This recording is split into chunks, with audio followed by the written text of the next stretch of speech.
বিশ্বের অন্যতম প্রধান জ্বালানি সরবরাহ পথ হরমুজ প্রণালীকে কেন্দ্র করে মার্কিন যুক্তরাষ্ট্র ও ইরানের মধ্যকার সংঘাত এখন এক ভয়ঙ্কর রূপ নিয়েছে।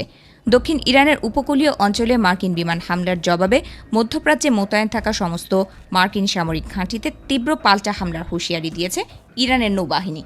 পাল্টাপাল্টি এই আগ্রাসনে পাকিস্তানের মধ্যস্থতায় শুরু হওয়া দুই দেশের অন্তর্বর্তীকালীন শান্তি চুক্তি এখন সম্পূর্ণ ভেস্তে যাওয়ার উপক্রম হয়েছে।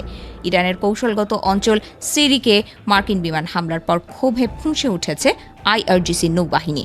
এক বিবৃতিতে তারা জানায়, যুক্তরাষ্ট্রের এই অন্ধ হামলা হরমুজ প্রণালীর ওপর আমাদের কর্তৃত্বের প্রশ্নে কোনো সমাধান আনবে না। হামলার শাস্তি হিসেবে মধ্যপ্রাচ্যে অবস্থিত মার্কিন ঘাঁটিগুলোর হিসাব এখন আলাদা। খুব শীঘ্রই ঘাঁটিগুলো নরকের স্বাদ পাবে বলেও চরম বার্তা দেয় আইআরজিসি নৌবাহিনী। এদিকে ইরান ইতোমধ্যে দাবি করেছে কুয়েতের আলী আল সালেম ঘাঁটি এবং বাহরাইনে অবস্থিত মার্কিন পঞ্চম নৌবহরের ঘাঁটিতে সফল ড্রোন ও রকেট হামলা চালানো হয়েছে। এসব হামলার মাধ্যমে যুক্তরাষ্ট্রের 8টি গুরুত্বপূর্ণ সামরিক স্থাপনা ধ্বংস করার দাবি করেছে ইরান। রবিবার বাহরাইনের স্বরাষ্ট্র মন্ত্রণালয়ও দেশটিকে দুবার মিসাইল হামলার সাইরেন বাজার সত্যতা নিশ্চিত করেছে। ইরানের এই লাগাতার পাল্টা হামলার প্রেক্ষিতে মার্কিন প্রেসিডেন্ট ডোনাল্ড ট্রাম্প অত্যন্ত কঠোর ভাষায় ইরানকে হুঁশিয়ারি দিয়েছেন।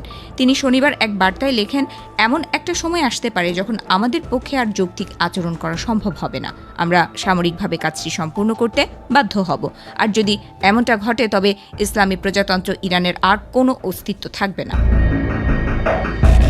এদিকে প্রায় 20 লাখ ব্যারেল তেলবাহী পানামার পতাকাবাহী ট্যাঙ্কারে ইরানের ড্রোন হামলা চালায় বলে অভিযোগ করেছে মার্কিন সেন্ট্রাল কমান্ড। এর জবাবে দক্ষিণ ইরানের সিরিক ও কেশব দ্বীপে ইরানের নজরদারি অবকাঠামো, যোগাযোগ ব্যবস্থা এবং ড্রোন মজুদ কেন্দ্রগুলো লক্ষ্য করে এই ব্যাপক বিমান হামলা চালিয়েছে বলে জানিয়েছে তারা।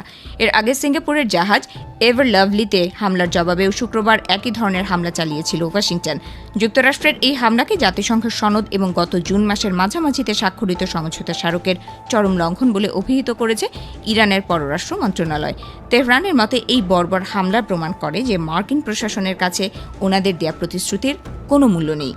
সামরিক বিশ্লেষকদের মতে ইরান মূলত হরমুজ প্রণালীতে কম মাত্রার চাপ বজায় রেখে আন্তর্জাতিক নৌ বাণিজ্যের ওপর একটা স্থায়ী মনস্তাত্ত্বিক চাপ সৃষ্টি করতে চাইছে, যাতে আসন্ন মার্কিন মধ্যবর্তী নির্বাচনকে সামনে রেখে ওয়াশিংটন তাকে আরও বড় কোনো সুবিধা দিতে বাধ্য হয়।